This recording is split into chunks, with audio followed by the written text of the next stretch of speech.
que la vida es una escuela. Estamos por acá de pasada, somos peregrinos, no estaremos eternamente. Y el Señor espera que nosotros adquiramos las enseñanzas más elevadas de su palabra. Y hemos basado esta campaña en el libro de Eclesiastés. Un libro que se nos ha tornado un poco, de pronto, algunos oscuro, melancólico y hasta pesimista. Pero vuelvo a repetir que el libro de Eclesiastés, o Coelet, como aparece en hebreo, que significa predicador, mensajero, uno que se levanta en una asamblea a arengar con sus palabras, ese libro ni es pesimista ni es optimista, es un libro realista. Es un libro que muestra la realidad de la vida cuando esa vida insiste en buscar el significado aparte de Dios. Y el predicador, que probó muchas maneras, que intentó varias vías de encontrar el significado a la vida, terminó repitiendo varias veces: vanidad de vanidades, todo es vanidad. ¿Y cómo es posible que un libro con ese tono esté en la Biblia? Nosotros notamos que el énfasis de ese libro llamado Eclesiastés es puesto en la naturaleza transitoria de la vida. ¿Qué significa? No estaremos aquí todo el tiempo, estamos de pasada. Otro rasgo de este libro es que nos enseña cómo vivir sabiamente en el mundo, en un mundo donde la única certeza que se tiene es la muerte. Lo único cierto realmente es que en cualquier momento vamos a morir y que vamos a enfrentar el juicio de Dios sobre todas nuestras obras. Y el otro aspecto del tono de este libro es que la futilidad de la vida sin Dios, la vacuidad, la vaciedad, la vanidad, la tontería de querer vivir apartado o dándole la espalda a Dios. El libro de Eclesiastés es entonces el libro de las reflexiones de un maestro de sabiduría que plantea cuestiones tan punzantes como esta. ¿Qué ganancia se obtiene de lograr riquezas o sabiduría si al final la muerte reclamará su dominio sobre todos, indiscriminadamente, sea usted rico o pobre, sea usted sabio o sea insensato? Usted igual va a ser requerido por la muerte. Pero recordemos que el autor también reconoció en vida que las pequeñas gracias de la vida, una buena comida, una buena compañía, disfrutar la alegría, los hermanos, la familia, también son gracias de Dios.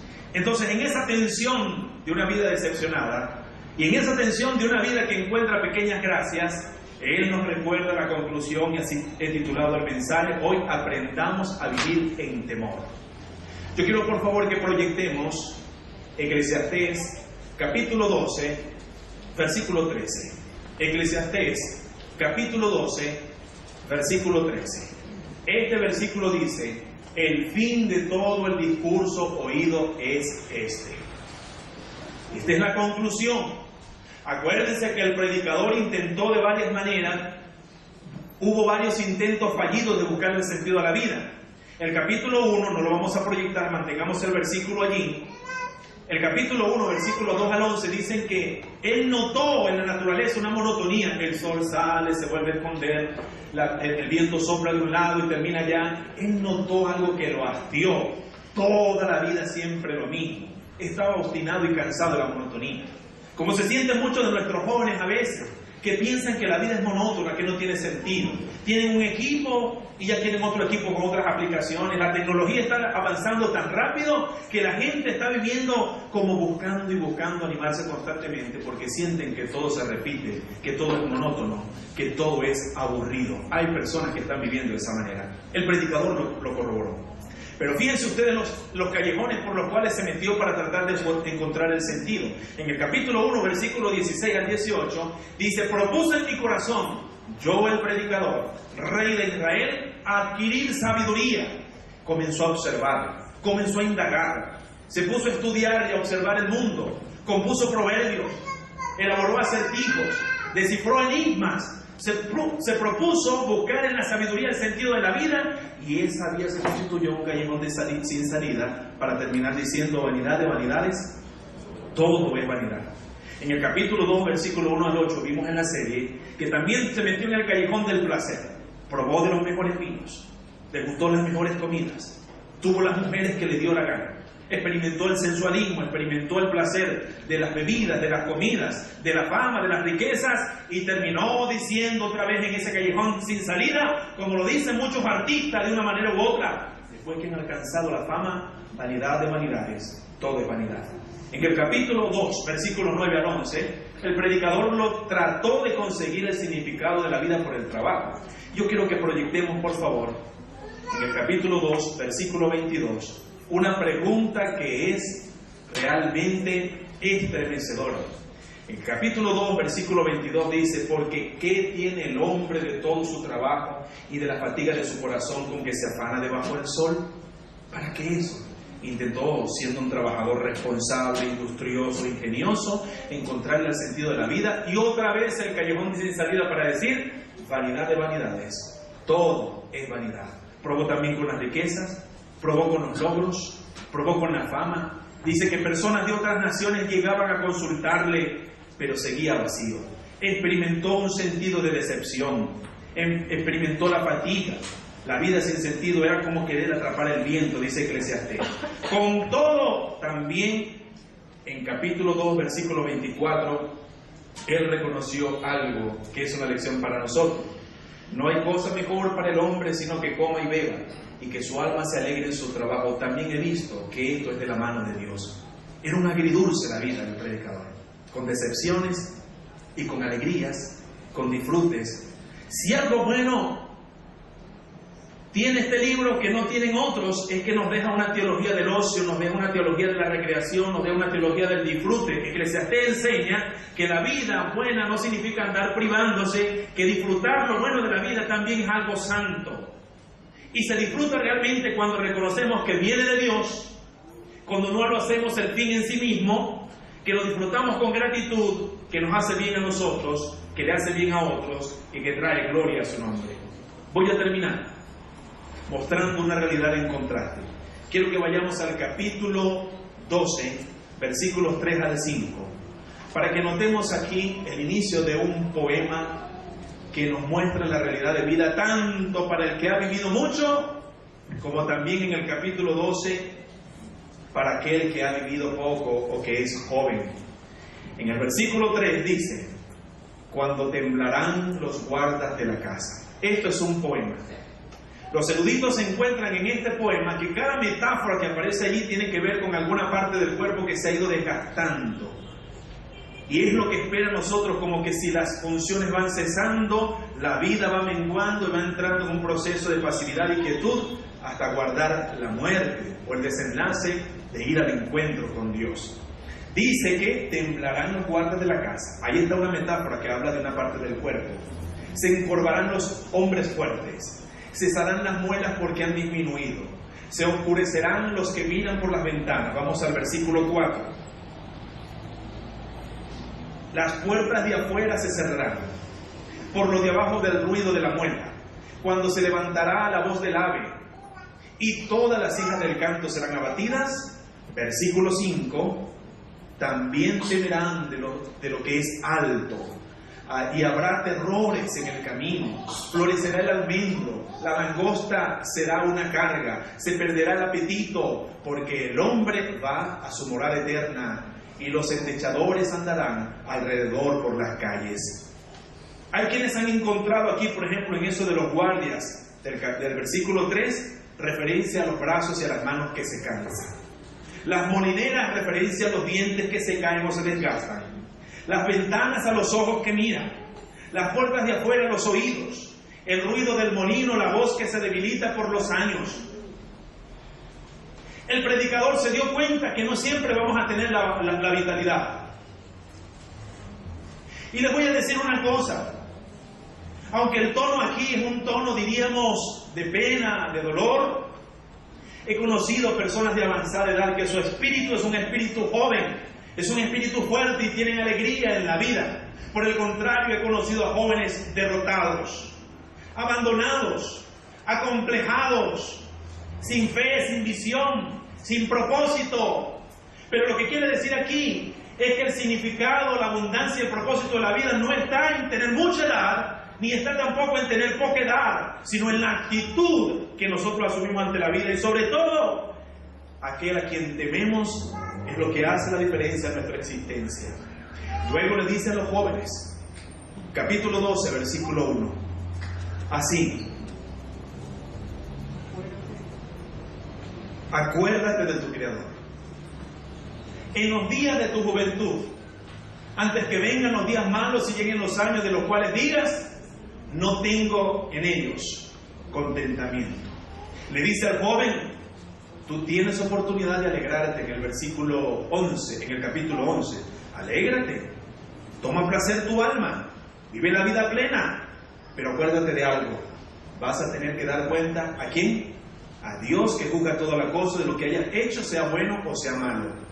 Quiero que vayamos al versículo 14 del capítulo 12, porque hay una sentencia allí de la cual no nos podemos zafar ninguno de nosotros. Dios traerá toda obra a juicio juntamente con toda cosa encubierta, sea buena o sea mala. Por eso llega a la conclusión, otra vez en el capítulo 12, versículo 3, que el fin de todo el discurso, y es que la vida es como un discurso. Yo creo que es una metáfora allí, no solo en el sentido literal de que él estaba dando un discurso y dice mi conclusión es esta, después de haber observado, después de haber probado, después de haber vivido, sino que dice que el fin del discurso de la vida como discurso es esta: teme a Dios y guarda sus mandamientos, porque este es el todo de la vida. Esta última frase, después de punto y coma, puede significar tres cosas, y de hecho las traducciones varían. La traducción de RB60 o RBR, la Reina Valera revisada, traduce que lo más importante para el humano es eso: temer a Dios y guardar sus mandamientos. Otras versiones han rescatado del hebreo cosas que no veíamos y nos dan la idea de que todo ser humano tiene que responder a esto de vivir en el temor de Dios o no. Y la otra interpretación de esa última frase es que el temor a Dios es algo que se asume con todo el ser y con toda la persona. Sea lo que sea. La Biblia dice, bienaventurado el varón que teme al Señor. La Biblia dice que el principio de la sabiduría, ¿qué es? Temer al Señor. Temor no es miedo. Temor tiene dos sentidos. Primero, la aprehensión ante una amenaza que lo lleva a usted o a huir o a enfrentar, es lo que se parece más a miedo. Y el otro sentido es el sentido de reverencia y asombro ante alguien que tiene mérito, que es virtuoso, que es grande y poderoso. Y la Biblia dice que el único que merece ser temido, honrado en su nombre y su palabra es Dios. ¿Por quién es Él? El Creador, el Todopoderoso, el Redentor, el Santo y el Verdadero. Si pudiera pedir, si me dieran a mí la capacidad de pedir un poder, les confieso que pediría el poder de taladrar la mente y el corazón de los jóvenes para que ellos se consagren al Señor desde su temprana existencia. Pero ese poder no existe. Ese poder no lo tiene ningún humano. Ese poder de convencer lo tiene solamente el Espíritu Santo. Y si opera ese poder en el corazón de los jóvenes que le creen a Dios. Miren, si tengo la oportunidad de vivir otra vez, pese a los errores, las miserias, los dolores que me he causado, que otros me han causado, yo decidiría nuevamente entregarle al Señor mi vida en la etapa tierna de la juventud. Entre 14 y 15 años conocí al Señor y no me avergüenzo del Evangelio, que ha sido poder de Dios para darme la vida. Me dio la salvación, me dio una esposa buena moza, me dio unos hijos inteligentes, unos hermanos bellos, un ministerio impresionante, la capacidad de pasearme por todo este continente. En estos días pensaba que si yo tendría que sumar los boletos de viaje a los sitios donde he ido a predicar, a enseñar y a aprender, yo no tendría nunca. Ese muchacho que salió de calabozo, flaquito, con un 4 en la mano, jamás pudo haber pagado todos esos viajes y todas las bendiciones que el Señor me ha dado. Ahora, uno no busca al Señor para uno tener ese tipo de manipulación, de pensar, por ejemplo, voy a firmar un cheque a Dios y entonces yo declaro, yo siempre, y Dios... No, Dios no es una lámpara mágica. Dios no está para satisfacer los caprichos de la gente. Usted puede declarar lo que le den gana.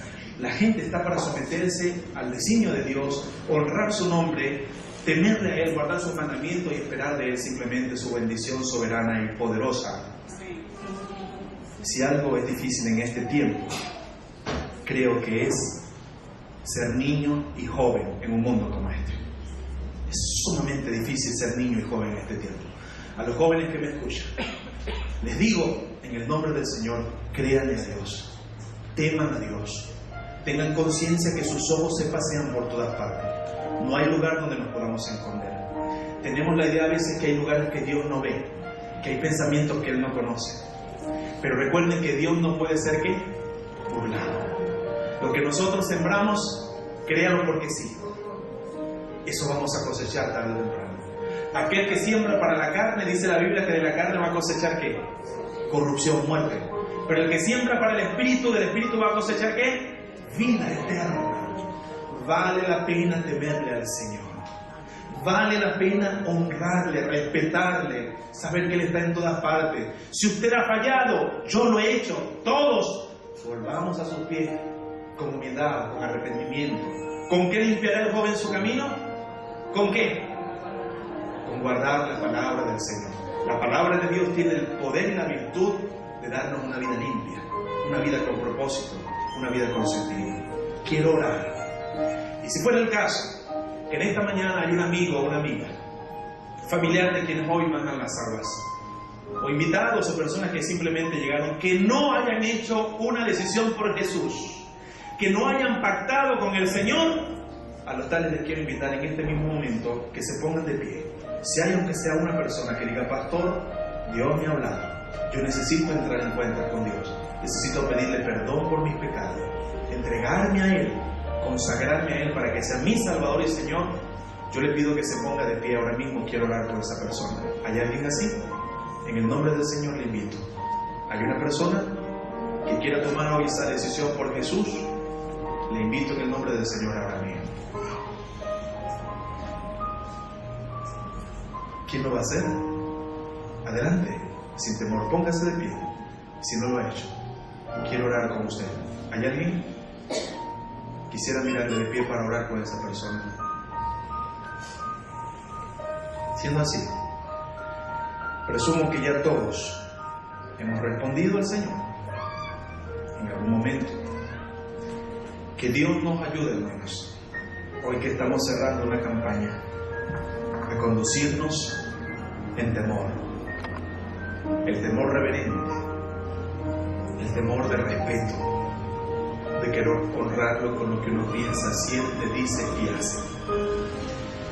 Voy a pedirle aquí, para que tenga esta oración, a mi hermana Consuelo Inio. Venga adelante, hermana Consuelo. Usted va a hacer una oración para cerrar esta campaña. Han sido 6 mensajes que hemos estado desarrollando en torno a este tema. Oren por la próxima campaña que viene. Nuestra hermana va a orar, entregará el micrófono a la directora. Yo voy a cambiarme para que presenciemos todos el memorial. Tenga, hermana Consuelo.